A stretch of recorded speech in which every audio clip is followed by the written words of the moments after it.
They've been told for years, could you please speak more slowly because I can't understand your accent. And then I come along and I say, but guess what, people?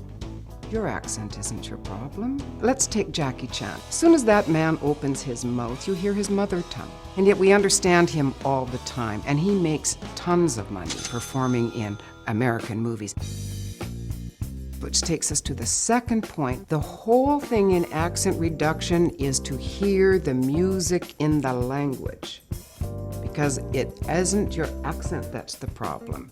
It's that you're trying to speak my language in the rhythm pattern of your language, and I can't understand you. English is a beat-driven language. Everything we say can be drummed out. You've got to train your ear to hear the different musical notes, as well as how the beats, the rhythms. Practice this way, and in no time you'll be speaking in the same kind of melody as does Jackie Chan. The third point, particularly in English, and particularly in North American English, we do not speak one word at a time. No. We speak in sound units. Where's Bob? Bob is on the phone. We don't ever speak word by word. So I always say to accent reduction clients, everything that you have learned so far about the English language, you have learned with your eyes through textbooks. But when you're learning to speak the language, get rid of all of that, because you don't want to see. You don't want to read, you want to hear. Because you see and read one word at a time, but we don't speak that way.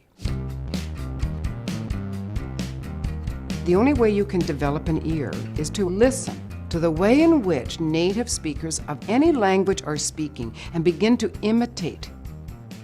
One thing that people can do right now is stop and start this video as you're listening to it and imitate everything I'm saying, because I'm speaking in standard North American rhythm patterns. Practice the music, and when you feel you've mastered that, go on to the next little phrase. When you imitate me, exaggerate it. Make the sounds big, because you want to train the organs of articulation, we call them. You want to train the tongue, the cheeks, the lips, the whole mouth, how to help you make these sound units. So exaggerate. Tongue twisters. You can find tongue twisters everywhere on the internet. And when you say these tongue twisters, say them as if they mean something. Say, she sells seashells by the seashore. And say it with rhythm. It's more important that you have the up and down of the language than it is saying it quickly.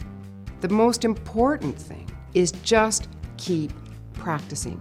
That's how we learned our mother tongues. Our mother held us, we heard her.